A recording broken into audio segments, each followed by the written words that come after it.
¿Cómo están? Muy buenos días, buenas tardes o buenas noches a la hora que estén viendo esta entrevista desde el canal del Programa de Estudios Europeos de la Universidad de Concepción. Recuerden que hemos estado haciendo varias entrevistas sobre temas internacionales, no necesariamente europeos, pero siempre con alguna vinculación con Europa. Y hoy día voy a conversar con un gran analista internacional, cientista político, de Argentina, que es Federico Merque, con el cual hemos coincidido en algunas actividades, pero hoy día lo invité a que conversáramos de su país, de Argentina, de la política exterior de Argentina y del momento que también Argentina está viviendo en estos tiempos de incertidumbre, en estos tiempos de cambios, estos tiempos pandémicos y bueno, y un poco conocer un poco más de Argentina, que la verdad es que aquí de Chile se habla mucho, pero no necesariamente se conoce mucho sobre nuestro país allende la cordillera. ¿Cómo estás, Federico? ¿Cómo estás, Paulino? Un gusto, gracias por la invitación, un placer. No, el placer es mío, el poder conversar contigo distintos temas, los cuales eres muy reconocido como especialista y además en este contexto tan particular que estamos viviendo en el mundo, no solamente por la pandemia, sino por los cambios internacionales, de los cuales a veces ni siquiera nos damos cuenta que somos testigos de cambios que se están produciendo y que solo más adelante la historia nos irá demostrando que, bueno, efectivamente estamos viviendo estos, incluso ciertos cambios telúricos en el ámbito del sistema internacional y que yo por lo menos no sé a dónde nos van a llevar. Tal vez tú sí, y eso es lo que quiero conversar un poco contigo. Para partir, quiero saber primero sobre Argentina. ¿En qué momento político histórico se encuentra Argentina? En el contexto regional, pero también en el contexto internacional y obviamente su política exterior actual. Bueno, pregunta compleja si la hay. En la Argentina hay una broma que solemos escuchar y decir, y es que si vos te vas de la Argentina y volvés al mes, cambió todo. Si te vas de la Argentina y volvés a los 10 años, no cambió nada, ¿no? O sea, Argentina siempre está atrapada como en estas dos temporalidades. Una temporalidad muy corta en donde siempre hay novedades, pero en la temporalidad más larga cuesta mucho ver cambios y transformaciones, ¿no? Yo creo que en ese sentido Argentina está atrapada en este momento en... Quizás hay muchos problemas en la Argentina, como en todos los países. Mi sensación es que en este momento el problema argentino, dejando la pandemia de lado, que esto es un problema del mundo entero, con mayor o menor intensidad, el problema argentino es un problema económico-social. Es un problema en donde la democracia no termina de definir cuál es la mejor relación entre Estado y mercado que podemos tener en la Argentina. En Chile se habla de un contrato social y de que se ha roto ese contrato social y que una manera de recomponer ese contrato social es a través de una nueva constitución, ¿no es cierto? En Argentina yo creo que el contrato social no está roto, creo que la democracia es resiliente, creo que las élites políticas tienen un compromiso muy firme con la democracia en ese sentido. Creo que hay un impulso igualitario que es muy sostenido en la Argentina, en las élites y en la sociedad. Lo que necesitamos es un contrato más bien económico-social, ¿sí? Con otras características, que tenga por delante el horizonte de cómo aumentar la productividad en la Argentina, cómo generar empleo de calidad, cómo articular la política económica interna con la economía externa, con las políticas comerciales de la Argentina y con la inserción internacional. Entonces, me parece que ahí los argentinos estamos atrapados en un problema que no tiene que ver con cómo maximizar cosas, sino con trade-off, con ganadores y perdedores, ¿no? Hay equilibrios en la Argentina políticos, económicos, que son muy difíciles de alterar, muy difíciles, con actores de veto con con mucho poder relativo. Estoy pensando en los movimientos sociales, en los sindicatos, en los partidos políticos, en líderes, en las provincias. Y es un juego en donde uno pregunta, como hay un meme por ahí, ¿quién quiere el cambio? Todos queremos el cambio. Y uno pregunta, bueno, ¿quién quiere cambiar? Y ahí nadie quiere cambiar, ¿no? Todos queremos que el otro cambie, ¿sí? Entonces, todos demandamos más cosas, pero pocos son los jugadores que están dispuestos a ceder. Y en ese sentido Argentina está atrapada en una suerte de empate entre fuerzas políticas, entre actores estatales, públicos, privados, y nos cuesta mucho salir de esa encerrona, y va más allá de cuál es la ideología que está en el gobierno, va más allá de si están los peronistas o está otro partido político, ¿no? Son acuerdos que van más allá de lo ideológico y tienen que ver con intereses materiales que nos cuesta poner sobre la mesa, ¿no? Porque inmediatamente los intereses los traducimos en problemas de identidad. Los problemas que son de interés económico los traducimos en problemas de identidad política.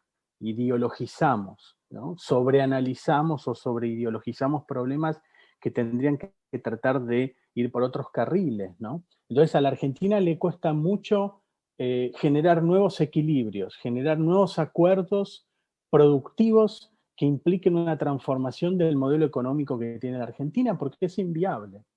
Todos reconocen que es inviable, pero nadie sabe cómo empezar a generar un nuevo consenso, ¿no? Que definitivamente involucre el sector externo, la inserción internacional de la Argentina. Yo veo que en los últimos 2 años, te diría, ha habido un avance fuerte en la élite política en torno a la idea de que Argentina necesita una vinculación más estrecha con el mercado internacional. Uno de los problemas recurrentes de la Argentina es que se queda sin dólares, eh, y para obtener dólares genuinos, divisas genuinas, hay que exportar, hay que tener comercio. Hoy creo que todo el espectro político está de acuerdo con eso, algo que en Chile lo resolvieron hace muchos años, en la Argentina no estaba resuelto, y creo que todavía no está resuelto, pero al menos en el plano de las ideas me parece que hemos avanzado. Ahora, una cosa es decir eso y otra cosa es la práctica, en donde los gobiernos terminan tomando decisiones de corto plazo que terminan sacrificando comercio, terminan sacrificando importaciones, terminan sacrificando en definitiva nuestros vínculos con el mundo. Eso Entonces, te iba a preguntar, Federico, ¿cómo podrías explicar las principales características que tiene el sistema económico, el sistema productivo argentino?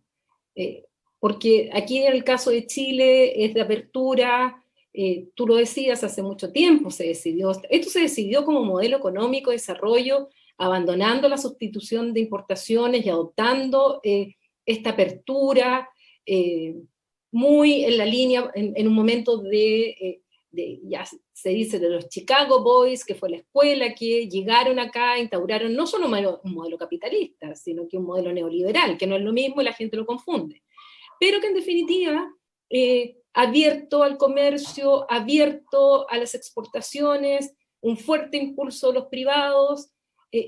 ¿Cómo es el caso de Argentina? ¿Cómo ha sido esa evolución? Y además pensando que Argentina está dentro, además, del Mercosur, donde también tiene ahí una vinculación con otros países, con un tipo de visión de integración.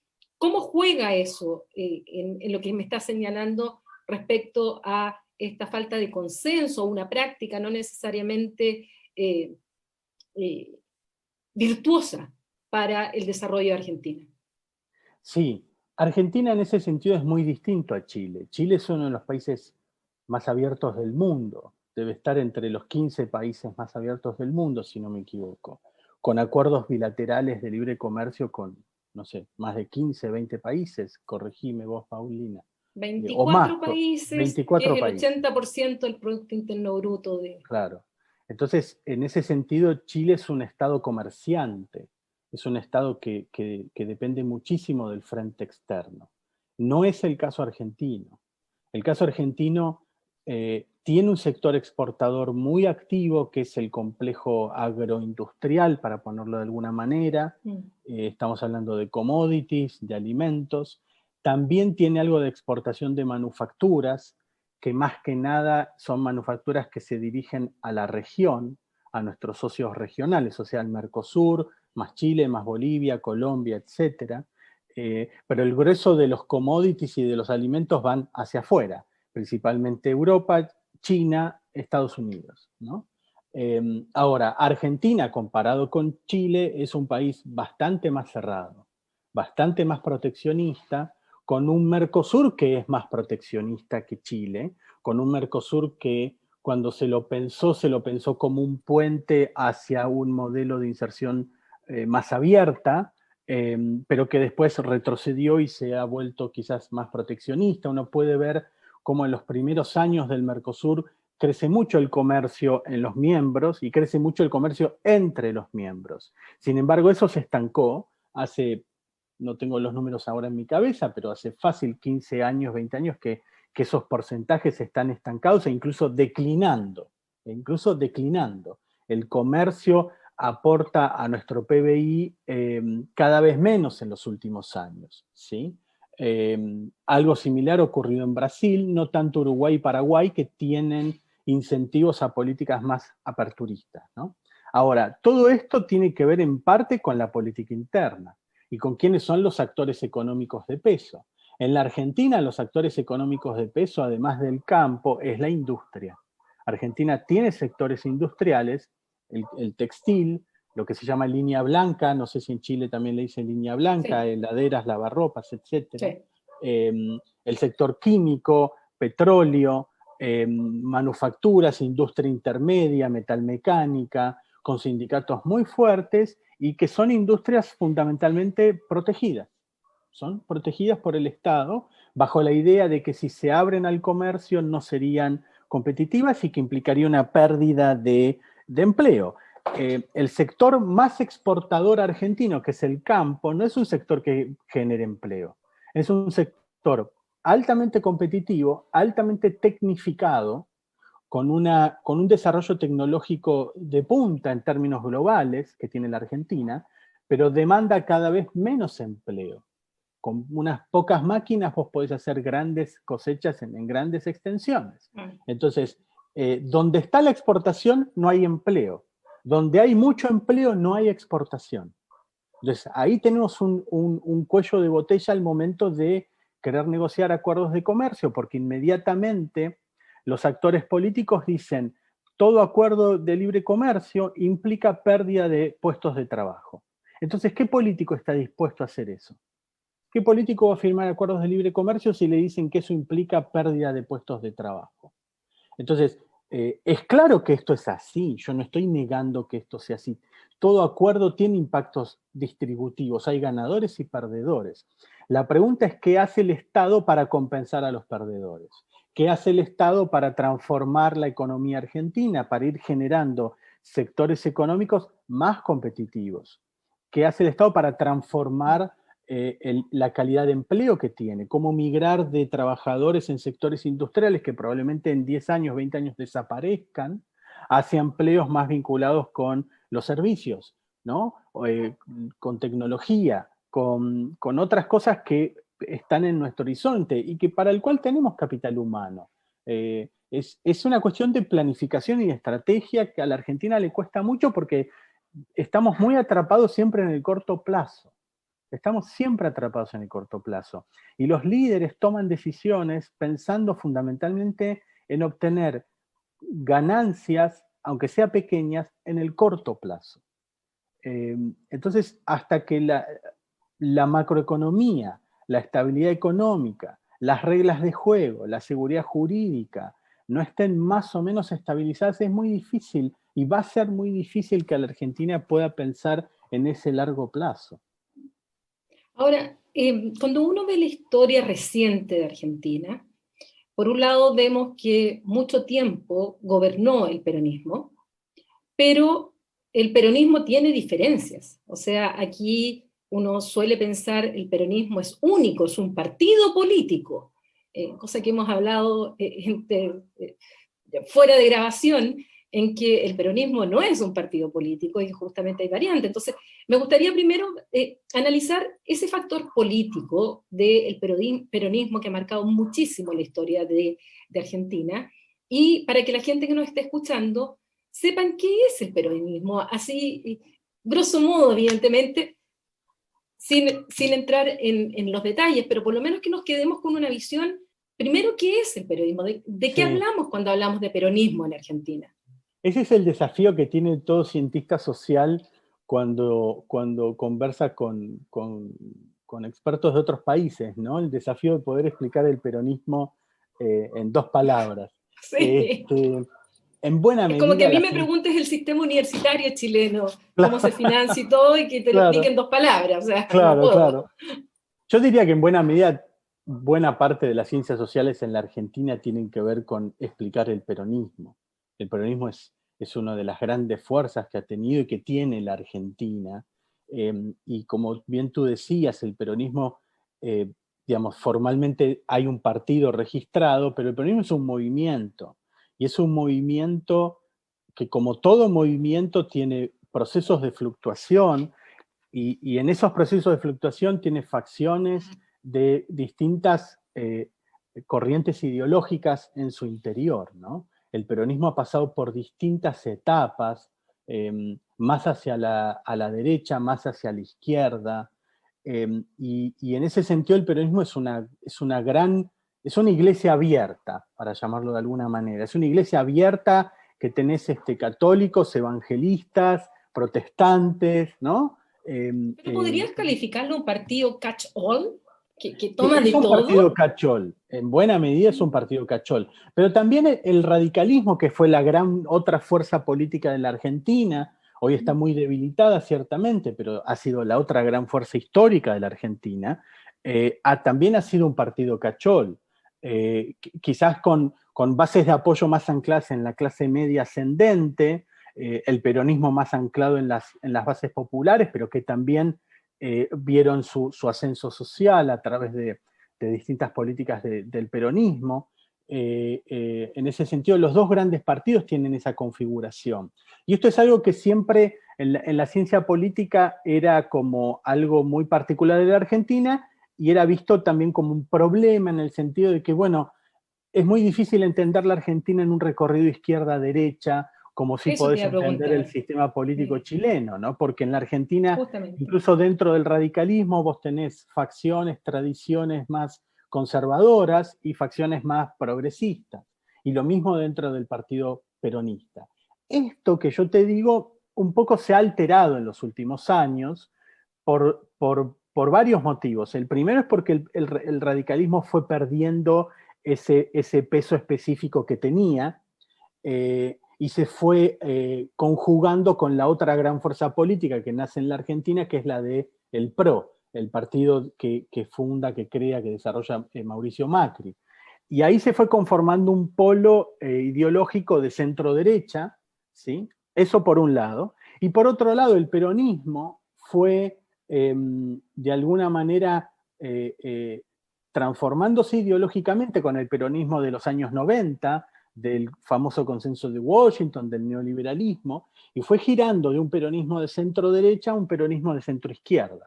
Entonces, hoy el sistema político argentino está un poco más alineado en términos de un recorrido izquierda-derecha, ¿sí? En donde vos podés ubicar a la coalición Cambiemos, que es el PRO de Macri más el Partido Radical, más otros partidos más pequeños, en una centro-derecha, y el Frente de Todos, que es el frente que hoy está en el gobierno, ubicado más a la centro-izquierda, ¿correcto? Hoy está un poquito más claro en un recorrido ideológico. ¿Cuánto va a durar esto? No lo sé, no lo sabemos. Yo creo que hay para rato en este sentido, porque dentro del peronismo no hay una fuerza que esté compitiendo con esta mirada, ¿no?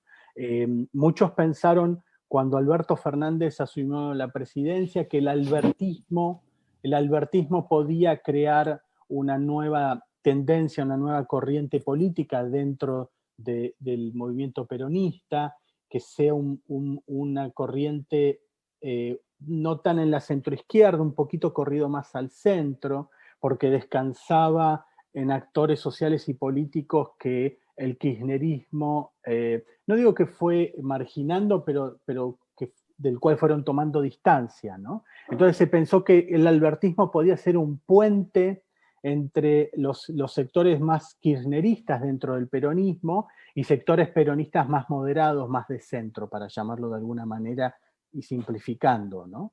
Eso yo no lo veo muy claro, en general no hay consenso en que el albertismo esté cuajando de esa manera, ¿no? Me parece que todavía el peronismo sigue muy focalizado, con un punto focal muy fuerte en lo que es el kirchnerismo y las ideas que están dentro del kirchnerismo. Dicho esto, el gobierno tiene otras patas, ¿no? Están los gobernadores, están los intendentes, está Sergio Massa, que es otro líder peronista, que había tomado distancia del kirchnerismo, entonces sigue siendo un movimiento, ¿sí? Pero dentro de ese movimiento, hoy te diría que hay un punto focal muy fuerte que sigue siendo el kirchnerismo dentro del Frente de Todos. Ahora, en el gobierno, No sé si propiamente agregué más tal. confusión. No, por lo menos para mí no, porque ya me habías contado todo esto, no soy para aquellos que nos escuchan. Pero, a ver, uno lee, y lo lee no solo en la prensa argentina, sino también aquí en la prensa chilena, ciertas cuñas, ciertos titulares que en el fondo muestran una caricatura de Alberto Fernández como el títere o la marioneta de Cristina Fernández, y que sería ella quien realmente toma la decisión, que sería ella realmente quien está gobernando, y que él solo lleva a cabo lo que ella determina. ¿Es tan así? ¿Es así o no es así? Esto es muy opinable. Yo tengo la intuición de que no es tan así. Yo creo que él es el presidente, él es el que toma el grueso de las decisiones. Ella no está en el día a día del gobierno, no está en las decisiones que se toman en términos de la pandemia o de económicas, etcétera. El responsable es él, y él está llamado a hacer algo distinto a ella, porque por eso también fue votado. Él fue votado, esto que te decía, como un puente. Incluso la reconciliación entre ellos dos estuvieron como, no sé, 7, 8 años sin hablarse. Y se reencuentran cuando empiezan la campaña electoral en el 19, ¿sí? Entonces muchos veían en esa reconciliación, en ese nuevo diálogo, una imagen, una síntesis de lo que podía ser un diálogo más amplio dentro del peronismo, ¿no? Para que eso funcione, él tiene que ser algo distinto a ella, no puede ser redundante, ¿sí? Él tiene que aportar otra cosa. Yo creo que la posibilidad de que él aporte otra cosa está muy restringida por lo que te decía, por la crisis económica, por la crisis de la pandemia. Este no es el Alberto en estado puro, para llamarlo de alguna manera, ¿no? Él asume y a los 3 meses empieza la pandemia. Entonces, él va a ser recordado como el presidente de la pandemia en la Argentina. Eh, eh, entonces, creo que él es el presidente. Ahora, dicho esto, es claro que ella es la vicepresidenta. Y como vicepresidenta tiene su voz y tiene sus bases de apoyo. Y tiene sus bases de apoyo que no siempre coinciden con Alberto Fernández y con las bases de apoyo de Alberto Fernández. Entonces, eso se ve muchas veces en determinados ministros o ministras, en decisiones de gobierno. A veces da la sensación que él quisiera avanzar por un lado y ella por detrás opina en contrario, entonces no está claro finalmente si la decisión que se tomó estuvo más influida por ella o por él. Me parece que ahí hay una suerte de negociación, hay una suerte de negociación.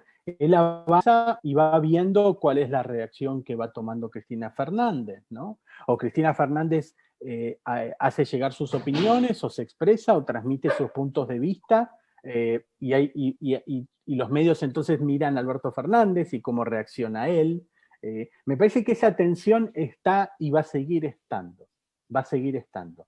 Creo yo que en un escenario en donde a Argentina le vaya mejor, pueda crecer un poquito este año, pueda ir resolviendo su pandemia, eso le daría más margen a Alberto Fernández para no ser redundante.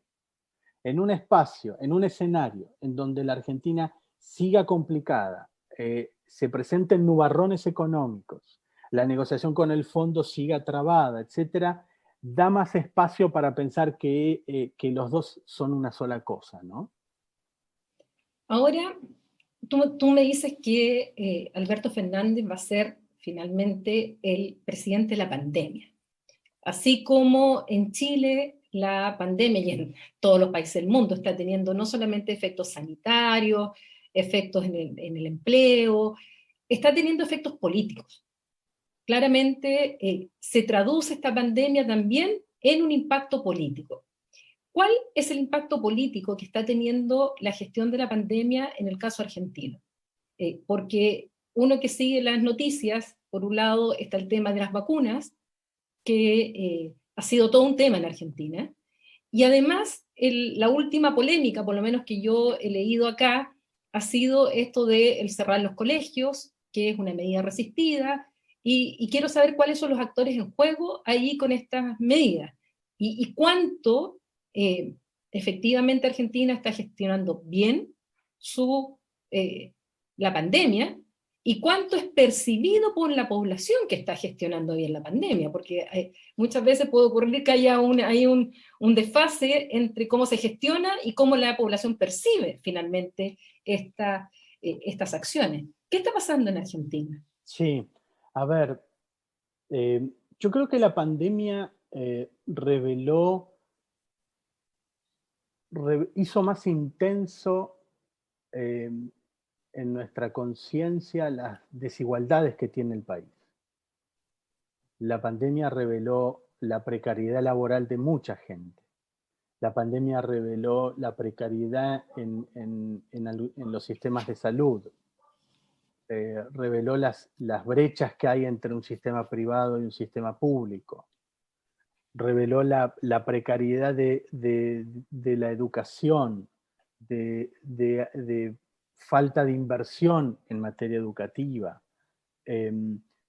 Digamos, lo que más o menos ya sabíamos que sucedía, la pandemia echó más luz, ¿no? Dejó más en claro esto y dejó más en claro que cómo sectores de la sociedad que tienen los recursos, que tienen los medios, pudieron trabajar desde su casa más o menos sin muchos sobresaltos y muchos otros sectores sin los recursos, sin los medios, sin la cognición para trabajar desde su casa, no lo pudieron hacer y quedaron un poco a la deriva, ¿no? En ese sentido, me parece que el Estado, el gobierno, hizo lo que había que hacer, que era ayudar a los que más atrás quedaron. A través de transferencia de fondos, la Argentina puso mucha plata en los bolsillos de los más necesitados, y a mí me parece que eso fue una reacción bastante rápida y que ha sido el gran elemento de contención social. Esa transferencia, porque la primera parte de tu respuesta es como si estuvieras hablando de Chile. Pero la es como segunda si parte, hablara de América Latina, ¿no? Yo creo sí, que sí, Argentina no es un caso aislado, América Latina es profundamente desigual y la pandemia reveló esas desigualdades en todos los países absolutamente. de la región, ¿no? La Sí, diferencia en todo caso es con qué recursos cuenta el Estado para hacer frente a eso. ya, Todos a los eso estados iba. están, todos los estados están poniendo mucha plata. Pero no Argentina, Chile, Estados Unidos, el Reino Unido. Hoy miraba, el Reino Unido no hacía, desde la Segunda Guerra Mundial que no se endeudaba tanto el fisco británico. O sea, todos los estados están poniendo mucha plata para encarar la pandemia y todos los estados van a tener que poner mucha plata cuando esto termine y tengamos que empezar a recuperarnos. Entonces, la diferencia pasa por cuáles son los recursos que tenemos, qué capacidad tenemos de conseguir plata de afuera, etcétera, etcétera. Y ahí Argentina tiene sus profundas restricciones. Mientras estamos negociando la deuda con el fondo, ¿de dónde va a venir la plata? Va a venir, nos vamos a tener que seguir endeudando, esta es la triste realidad. No va a ser deuda macro que condicione, será deuda para programas sociales, de la CAF Banco de Desarrollo, o del BID, o del Banco Mundial, o de China, o de quien sea, que son créditos blandos, a otras tasas, pero nos vamos a tener que seguir endeudando. Y ahí la Argentina ha aumentado el gasto público, el déficit fiscal, correlaciona con niveles de inflación que el gobierno no está pudiendo manejar. Entonces, ahí vienen las comparaciones, ¿no? O sea, si hay algo que trajo esta pandemia es, como dijo un intelectual europeo, es la dictadura de las comparaciones, ¿no? De golpe todos, y esto habla de cuán global ha sido este problema de la pandemia, ¿no? Cuánta conciencia ha generado en la sociedad de que vivimos en un solo planeta. Y de repente tenés a gente en Finlandia enterándose del problema de Brasil y la cepa brasileña y de los casos en Chile o en Argentina. Entonces, de nuevo estamos comparando y ahí en esa comparación Argentina tiene serios problemas, ¿no? Que no son de este gobierno, son traídos ya de muchos años atrás, de Cambiemos, del kirchnerismo, etcétera. Me parece que acá echarle la culpa a alguien en particular no tiene sentido. Es una élite política que ha encontrado serios obstáculos para generar un modelo productivo en sintonía con un modelo político. Y a mí me preocupa mucho eso porque no estoy viendo alternativas en el mercado de las ideas de la Argentina. Lo A que eso escucho y quería veo llegar. son ideas viejas, Sí. ideas viejas. Justamente a eso quería llegar, porque de estos movimientos tan fuertes, es como los terremotos, que en el fondo nos cambian las prioridades, incluso nos obligan a ser creativos. Cuando, bueno, lo digo acá, que viví un terremoto de grado 8.8 en un edificio en el último piso, entonces es un impacto mayor que te hace pensar, bueno, todo lo que tienes que cambiar para estar mejor preparado, para tener otra forma de vida, otras prioridades. En el fondo choca tan fuerte que te tiene que incluso hacer creativo en cuanto a las ideas. Y eso yo lo tomo ahora como símil de lo que los estados tendrían que empezar a hacer. Porque claramente veníamos en un sistema internacional, que el multilateralismo está en crisis, en que estábamos viendo en algunos países sobre todo el ascenso de movimientos, ideas, incluso han llegado al gobierno en algunos lugares populistas, en el sentido académico del término, tanto de derecha como de izquierda, y donde hay una gran desconfianza por parte de la ciudadanía de las élites tradicionales, de los partidos tradicionales, de las ideas que fueran de derecha o de izquierda. Finalmente la gente dice, no me resuelven los problemas. Me estoy encontrando cada vez más en una situación de vulnerabilidad donde el Estado no me está dando respuesta, ni el de derecha ni el de izquierda. El de derecha porque tiene una estructura donde se le deja a todos los privados y bueno, finalmente es el sálvese quien pueda, pero resulta que los de izquierda también me están dejando en una situación falta de protección, porque finalmente o están muy endeudados o no tienen este margen o están planteando ideas que son pan para hoy pero hambre para mañana. ¿Qué pasa con las nuevas ideas? ¿O es que en Argentina se está pasando un poco lo mismo que en el resto del mundo, que se polariza el debate, que todo se ve en binario, blanco y negro, y si tú das una idea nueva, o eres amarillo, o te califican de cualquier cosa? Pasa lo mismo en Argentina, y lo estoy ocupando un poco como modelo de lo que pasa en Chile, pero lo que pasa en otros países que también conozco, en el cual tú planteas una posición más intermedia. ¿Dónde quedó el centro? ¿Dónde está el centro? ¿Dónde están esas ideas que finalmente fueron en la época de posguerra en Europa, quienes lograron ese centro derecha, centro izquierda, forjar el estado de bienestar y sacar adelante a ese continente después de la guerra? Y nosotros estamos en una situación hoy día de guerra en cuanto a los efectos tremendos que vamos a tener en la economía, incluso en la salud mental, que es un tema fundamental hoy día también, que tal vez tenemos más conciencia que en la época de en 1945. Sí, sí. Yo coincido con lo que vos contás, Paulina, con tu apreciación. me parece que la Argentina en ese sentido es una muestra más de algo que está pasando en Occidente, ¿no? Que es la crisis que hay en las democracias occidentales en torno a cómo repensar esto que se le dice un nuevo contrato social. Y me parece que la pandemia lo que trajo fue malas noticias en ese sentido. Si uno compara Asia, por ejemplo, con Occidente, yo percibo en Asia una idea de comunidad mucho más fuerte que ayudó a sobrellevar la pandemia, mientras que en Occidente ha primado una idea más individualista de las libertades individuales, que son buenísimas y que yo aplaudo, pero que en muchos países no han servido para pensar el tema de la pandemia como una crisis colectiva, ¿sí?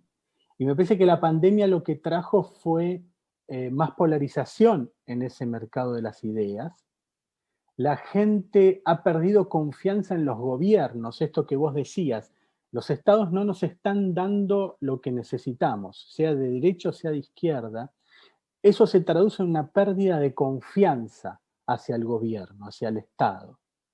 Y la pérdida de confianza no se traduce en no creo en nada. La pérdida de confianza se traduce en creo en cualquier cosa que me venden.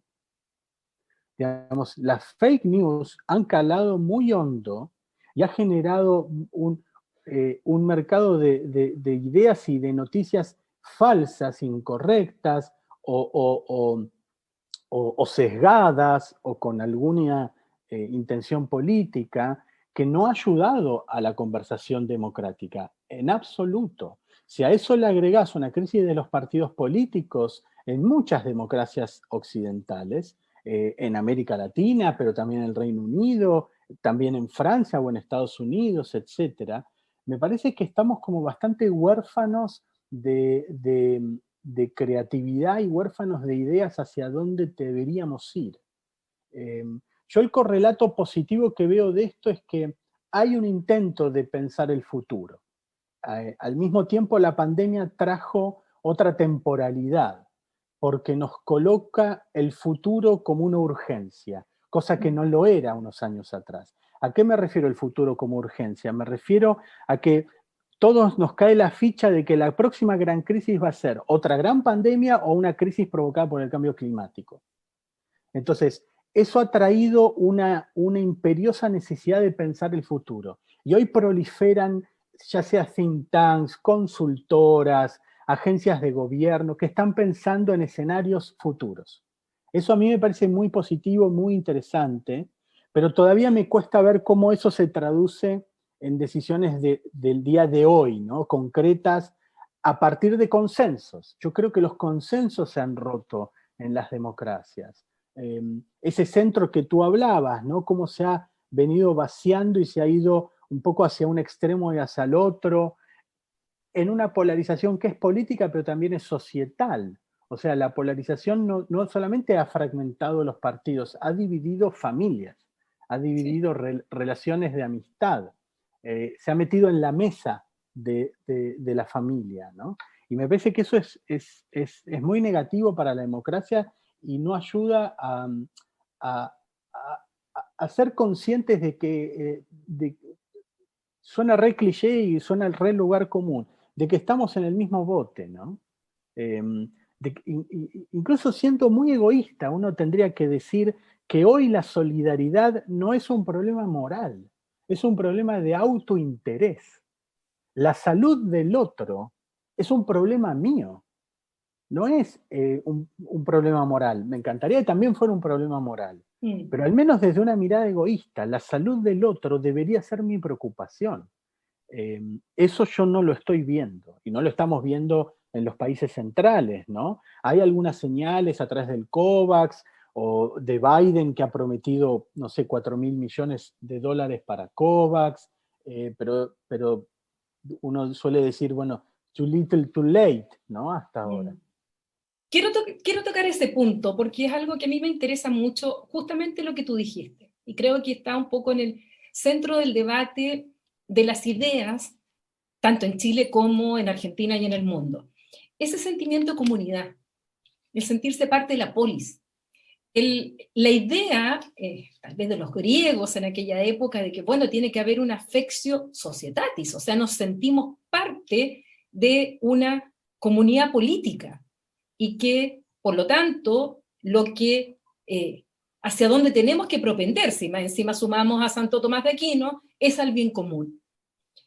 Pero vemos efectivamente que, sobre todo en la sociedad occidental, está primando más ese individualismo. Y si nos adentramos en modelos neoliberales como el que tiene Chile, ese sentimiento es muchísimo mayor, porque el Estado, las capacidades son mucho más pequeñas y se deja efectivamente a los particulares finalmente la solución. Si tienes dinero, bueno, sales bien; si no tienes dinero, perdiste. Entonces, eso está enfrentando también a muchos estados, y si nos vemos también, tú recordabas el consenso de Washington, y podemos recordar incluso las crisis, la gran crisis, la gran depresión de Europa, desde el 2008 en adelante. Bueno, justamente las medidas que adopta Europa es de mayor austeridad. O sea, es cerrarse el cinturón, que un poco iba con las ideas que tuvo el Fondo Monetario Internacional en su época con América Latina. O sea, ok, te entrego dinero para que salgas de tu propia crisis, de nuestra década perdida, pero ajusta el cinturón.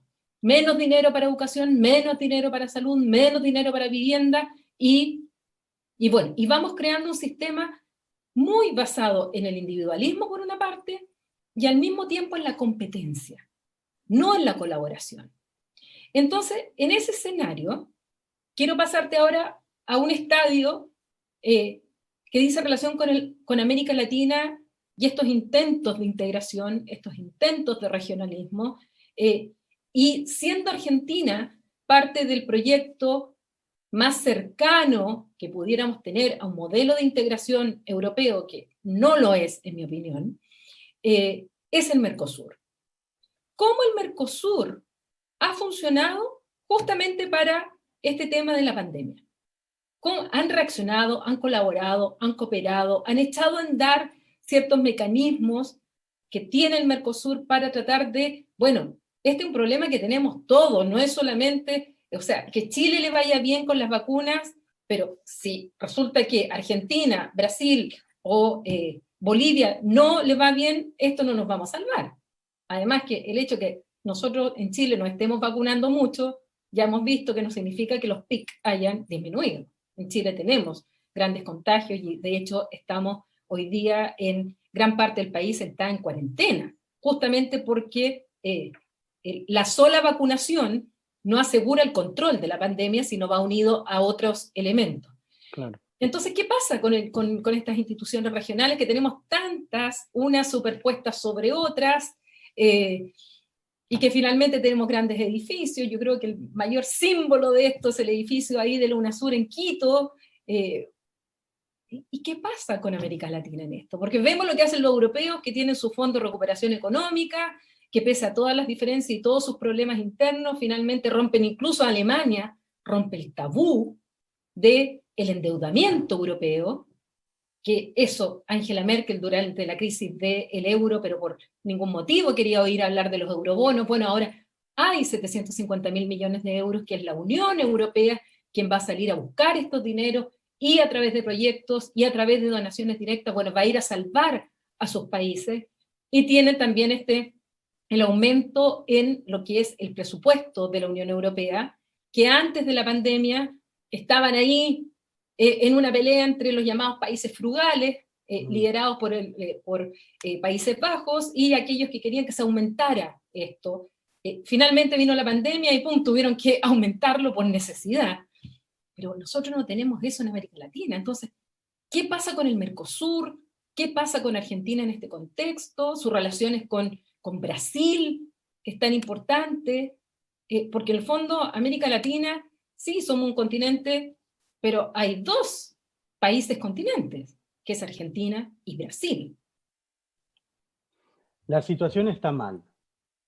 La situación está mal. La pandemia no trajo más cooperación entre los países de la región. La pandemia lo que hizo fue revelar, desnudar la falta de mecanismos que tiene el Mercosur para hacer frente a este tipo de urgencias. Obviamente, el Mercosur no fue pensado como un bloque eh, de atención médica, ¿sí? Pero, pero sí tiene un comité de trabajo que es salud, en un comité que se mantuvieron reuniones, hubo algunos avances para tratar de armonizar algunas cosas, pero nada sustantivo, nada sustantivo. Eh, y con esta pandemia el criterio fue cada uno lo suyo, básicamente. Como fue el criterio a nivel global. Las primeras reacciones, incluso en la Unión Europea. Hoy la Unión Europea tiene un eurobono, pero acordate los primeros meses de la Unión Europea había total descoordinación. Italia recibiendo barbijos de China y agradeciéndole a los chinos, ¿no? Quizás sobreactuado, obviamente, pero sí reveló que ni la Unión Europea tenía el resorte como para actuar de inmediato en esto. Después cuando bajó un poco el agua y se empezaron a conversar y salieron iniciativas. Bueno, esto en el Mercosur no ha sucedido.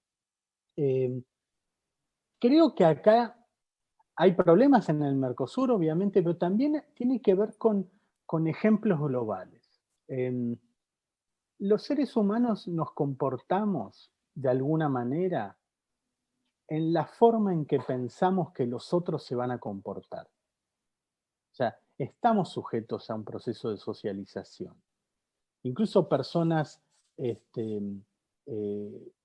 pueden ser corruptas en otro ambiente, quizás no se comporte de esa manera bajo la expectativa de que sabe que los otros no se van a comportar de esa manera. ¿Sí?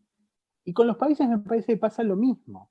Los gobiernos se comportan en buena medida en función de cómo perciben que los otros se van a comportar.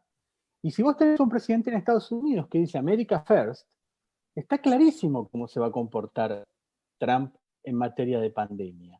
La forma en que se comporta Trump no fue una sorpresa para nadie. Eh, quiero mis vacunas, quiero mi gente, lo primero es para mí, el resto no me importa. Entonces me parece que también hay una crisis de esto que vos hablabas, Paulina, de la colaboración, ¿no? ¿Cuál es el nivel ideal para pensar la colaboración? Hay colaboración en una familia, hay colaboración en un club, hay colaboración en una ONG, en una parroquia.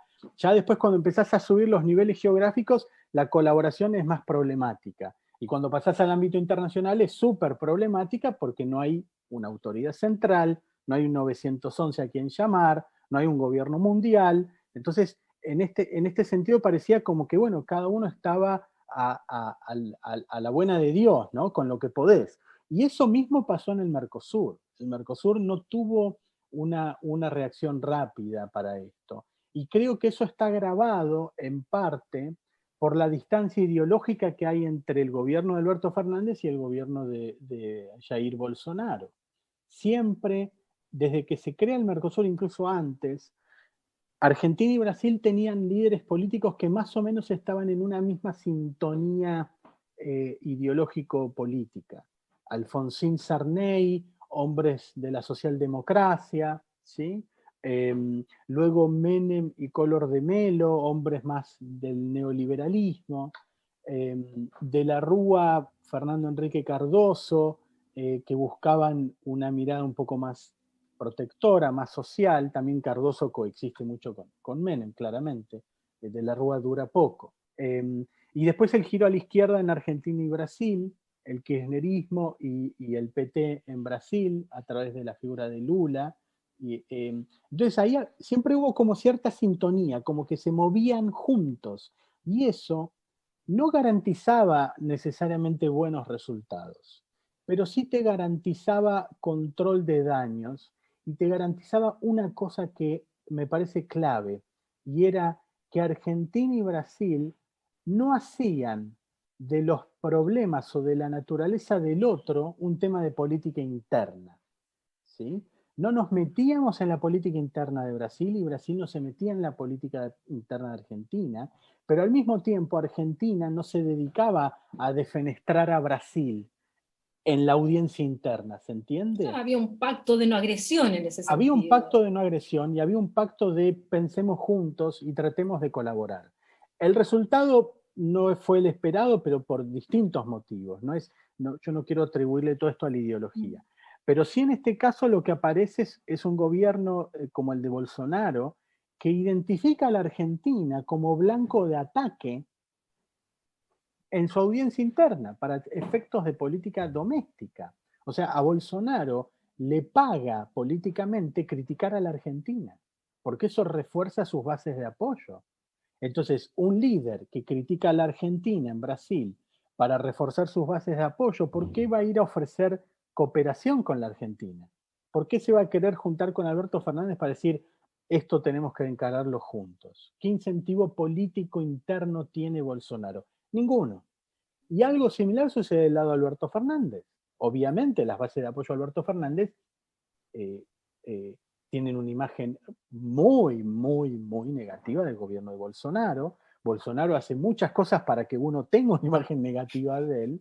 Entonces tampoco Alberto Fernández le paga mucho tener una cooperación estrecha con el gobierno de Bolsonaro, ¿no? Entonces me parece que esto es singular. O sea, se dan dos cosas, ¿no? Una pandemia que revela todas las ineficiencias y todas las injusticias que hay en la región, pero además coexiste con una polarización ideológica interna entre los países y externa entre Argentina y Brasil. Yo creo que esa combinación no ha sido nada positiva para las sociedades en definitiva, ¿no? En definitiva, los que sufrimos somos nosotros, ciudadanas, ciudadanos. Ahora, para complicar más las cosas, y para ir terminando nuestra muy interesante conversación, yo seguiría mucho más conversando contigo, pero no quiero abusar tampoco de tu tiempo. Tenemos a nivel del sistema, ahora, este enfrentamiento, esta rivalidad entre Estados Unidos y China, que también nos afecta a nosotros, directamente. Y esta rivalidad, que según Joseph Nye en realidad más es una rivalidad cooperativa, pero ya hemos visto que por otro lado otros plantean, como en Mearsheimer, que lo vimos también en uno de los seminarios con nuestro colega Bernabé Malacalza, que, bueno, plantea otro escenario, incluso no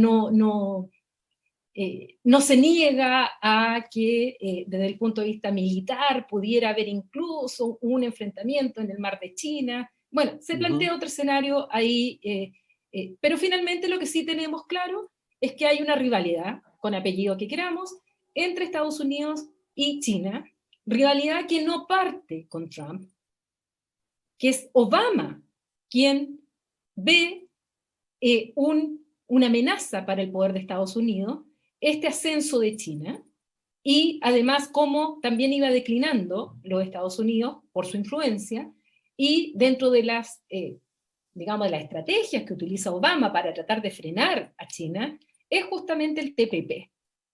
TPP que sabemos que Donald Trump, una de sus primeras medidas fue retirar la firma, sí, y que se transforma finalmente en lo que es el TPP-11. Pero el TPP originalmente estaba pensado contra China. O sea, estaba pensado para evitar que China fuera quien siguiera avanzando, sobre todo ya lo había hecho en África. O sea, las inversiones chinas es impresionante, los créditos que ha dado, y además está entrando muy fuertemente en América Latina. En ese escenario en el cual hoy día ya no tenemos a Trump, pero tenemos a Biden, que va a seguir más o menos en la misma lógica, porque era la lógica que venía con Obama. Tal vez cambie el tono, no sea tan bruto como lo era Trump, pero la lógica va a seguir siendo más o menos la misma. Pero al mismo tiempo, entre ellos, a diferencia del tiempo de la Guerra Fría, hay mucha interdependencia comercial y económica. No es tan fácil desacoplar la economía sin que tenga un costo para China y que tenga un costo para los Estados Unidos. Pero algunos dicen que la verdadera guerra no es esa, sino que la verdadera guerra que está y que va a seguir es la tecnológica, es el 5G, es la inteligencia artificial, es el control de datos, Esa es la gran guerra que se viene, donde los chinos están invirtiendo como locos, porque el 7% del Producto Interno Bruto se está yendo a tecnología, se está yendo justamente, y hay sectores de la tecnología donde los chinos están absolutamente lejos de lo que pudiera estar incluso Europa y Estados Unidos ahí tratando de mantener su liderazgo. En ese escenario que se pudiera ir transformando en una suerte de enfrentamiento, no quiero llamarle nueva Guerra Fría porque no me gusta el concepto, pero sí en esta rivalidad. Y nosotros quedamos ahí como el jamón del sándwich. En el fondo que tenemos que decidir qué hacemos. Europa también está en la misma situación, América Latina está en esa situación, hay otros países que también, Australia y otros también se ven enfrentados a esto. En que dependemos mucho de China, sobre todo en la parte comercial, pero dependemos mucho también de Estados Unidos, sobre todo en la parte militar, por poner solo 2 ejemplos. ¿Qué pasa con Argentina? ¿Y qué piensas tú que pasa con América Latina? En esto que ya los europeos están empezando a retomar o a intensificar su concepto de autonomía estratégica, de desarrollar sus propias industrias en materias críticas, como le llamó Emmanuel Macron, nunca más depender de las mascarillas, nunca más depender de los ventiladores, tener que estarse poco menos que robando Sí. las llegadas que llegaban de material sanitario en los aeropuertos, como se vio, como tú decías, al principio de la pandemia en Europa, no llegar nunca más a eso.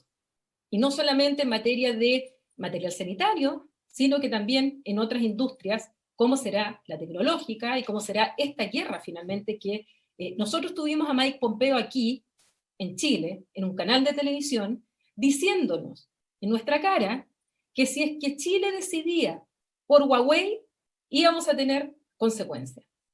O sea, no nos mandó a decir con nadie, lo dijo directamente en un canal chileno. Y los chinos a su manera hacen lo mismo. También te están diciendo, bueno, no serán tan directos como Mike Pompeo, pero en el fondo te están diciendo lo mismo. O sea, con nosotros, porque si no, compramos menos cobre. Y a nosotros nos compran menos cobre y sencillamente nuestro Producto Interno Bruto se cae y dependemos mucho. ¿Qué hacemos en ese escenario? Es muy difícil ese escenario. Es muy difícil porque es un escenario en donde las finanzas, el comercio, van a estar más entrelazadas con la geopolítica y con la ideología. La globalización Vemos las vacunas, suponía, de hecho. claro, la globalización suponía que podían correr por carriles distintos y hasta hace unos años pensábamos que era viable eso. Hoy parece más difícil.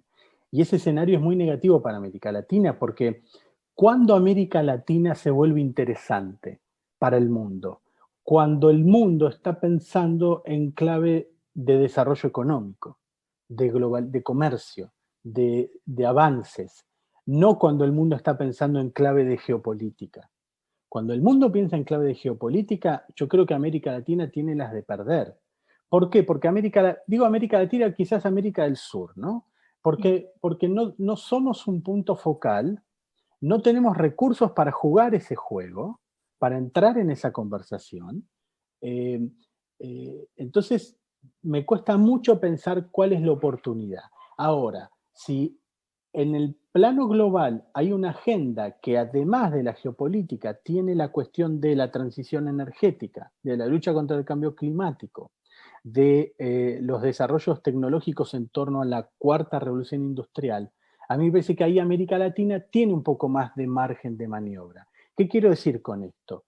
A mí me parece que América Latina tiene que evitar internalizar, llamémoslo Guerra Fría para simplificar. Yo también estoy de acuerdo en que esto no es Guerra Fría, pero llamémoslo para simplificar. América Latina tiene que evitar internalizar esta narrativa de Guerra Fría a su interior. Y tiene que hacer todo lo posible para decirle a Estados Unidos, para hacerle ver a Estados Unidos que es un error ver a América Latina a través del lente de la Guerra Fría con China. Y lo mismo con China. Yo creo que tenemos todavía el margen para hacer eso. Yo creo que tenemos el margen. Dicho de otra manera, si yo fuera presidente, me haría el tonto con la Guerra Fría. Yo si fuera presidente estaría teniendo una política exterior que plantee otros temas. Por ejemplo, la transición energética. Por ejemplo, los desarrollos tecnológicos. Por ejemplo, la cuestión del Global Minimum Tax, que se está discutiendo Sí. en OCDE y en G20. A mí me parece que es un temazo y que te da una conversación, una agenda positiva con Estados Unidos. Vez pasada, el canciller argentino habló con el secretario de Estado de Estados Unidos, que se me fue el nombre, Blinken, y habló de los dos temas que para mí son clave y los que yo hubiera hablado, que son estos dos, la transición energética, el cambio climático y la cuestión de los impuestos, para hacer llegar un mensaje de que Argentina acá está con ustedes. Con China, bueno, eso arréglense ustedes. Nosotros queremos hacer negocios y tener buenos vínculos con los dos. No nos exijan un suma cero. Yo creo que todavía estamos a tiempo de hacer eso. Estamos a tiempo de hacer eso, pero repito, no va a venir de afuera, va a venir de acá. Somos nosotros los que tenemos que tener una agenda positiva, una agenda constructiva, tanto con China como con Estados Unidos, en términos de desarrollo, de inversión, de cambio climático, de tecnología. Yo creo que esa tiene que ser la apuesta de la región. En ese sentido, la política exterior de Chile, en la etapa de la transición desde la transición a la democracia hasta ahora, ha sido justamente esa, y ha sido muy pragmática en ese sentido. O sea, la política exterior chilena se caracteriza por el pragmatismo, y por eso que hacemos negocios con China, y tenemos acuerdos con China, y tenemos acuerdos con Estados Unidos, y tenemos acuerdos con la Unión Europea, y tenemos acuerdos y estamos vinculados en ese sentido. Y por eso se nos dice un poco que hemos dejado a América Latina de lado porque hemos optado por otros socios, cuando en realidad también tenemos acuerdos con Argentina, también tenemos acuerdos, Claro. somos asociados al Mercosur, tenemos nuestros comités de integración y tenemos, bueno, pero eso muchas veces se olvida que tenemos las mejores relaciones con Argentina que hemos tenido en la historia hoy día. Pero frente a eso, mi pregunta iba en este pragmatismo, en esto de de no pelearse con ninguno de los dos, ni alinearse con ninguno de los dos, ni de entrar en conflicto con ninguno de los dos. Y dados los temas que tú sostienes, que serían los que deberían estar en la agenda de América Latina, hablando con el mundo, con los cuales coincido plenamente, ¿crees que justamente esos temas son los que nos permitirían un mayor acercamiento con la Unión Europea? Porque la Unión Europea está en el mismo dilema que nosotros. Y estos temas son los temas que a la Unión Europea le interesa hablar con América Latina.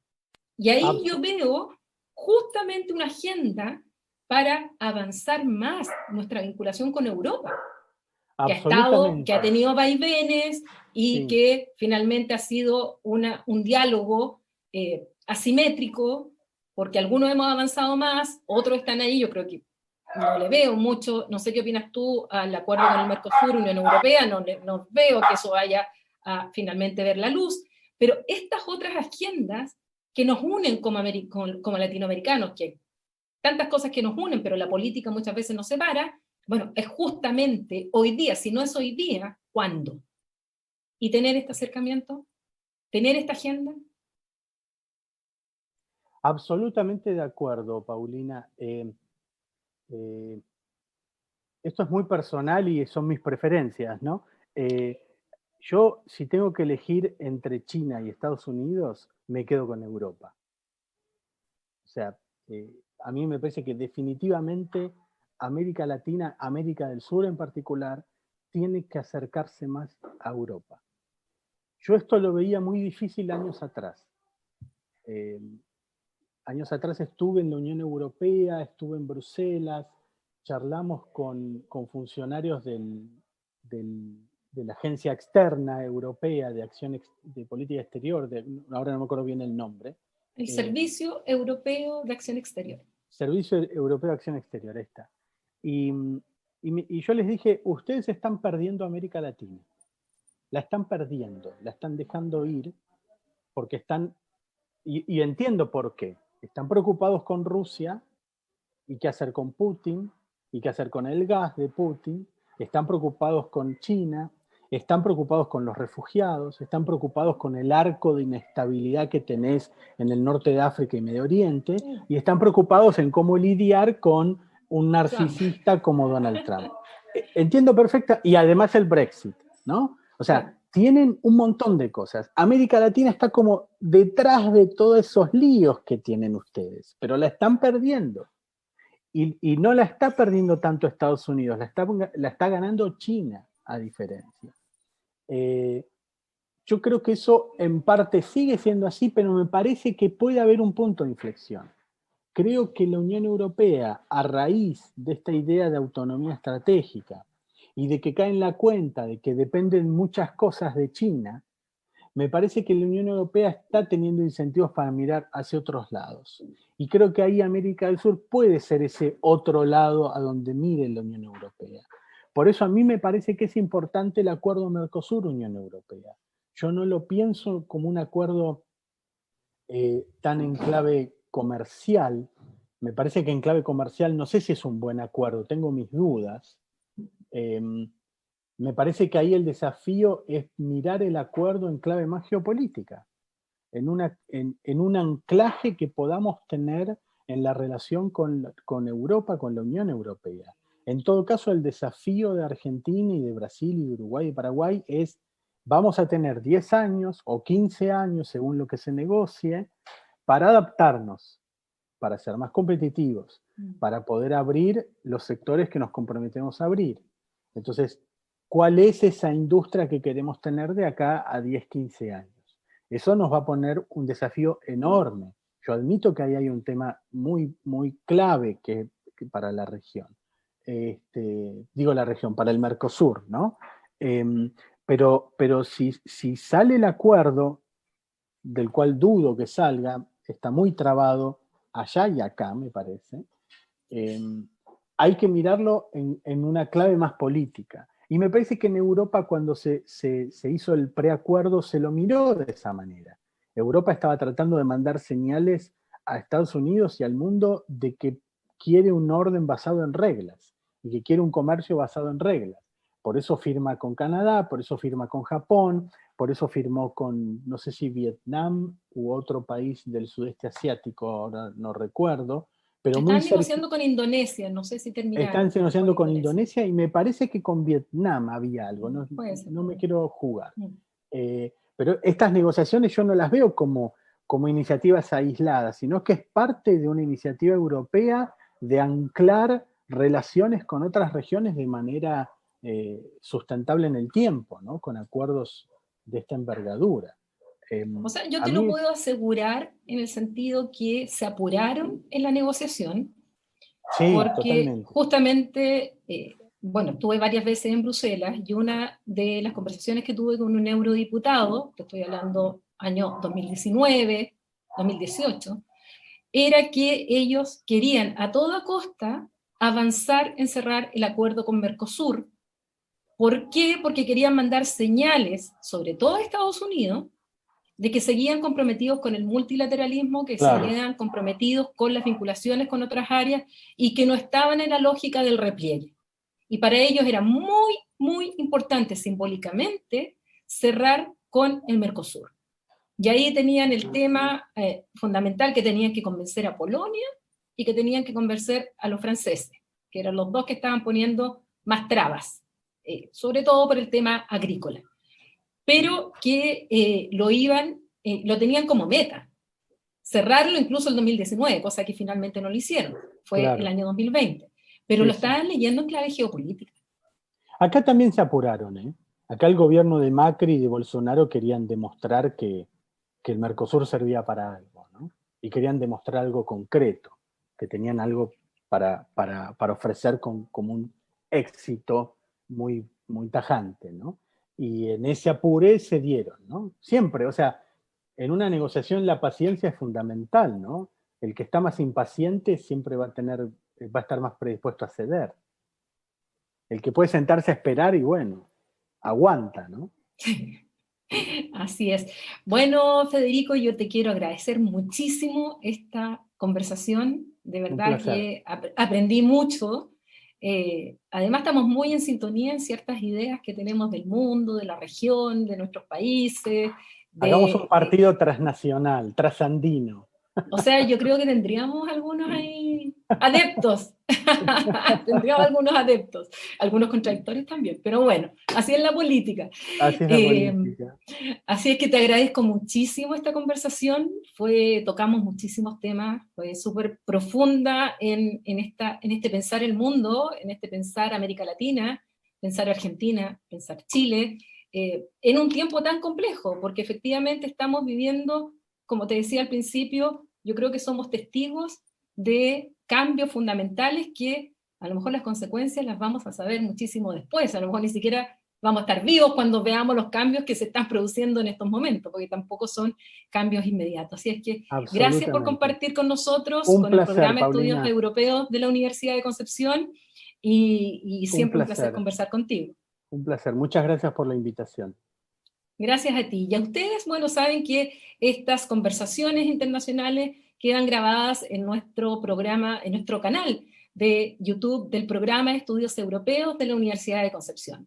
Ya vendrán nuevos capítulos, nuevos temas con más especialistas de América Latina y del mundo. Así es que los espero en una próxima conversación, un próximo análisis internacional. Que estén muy bien.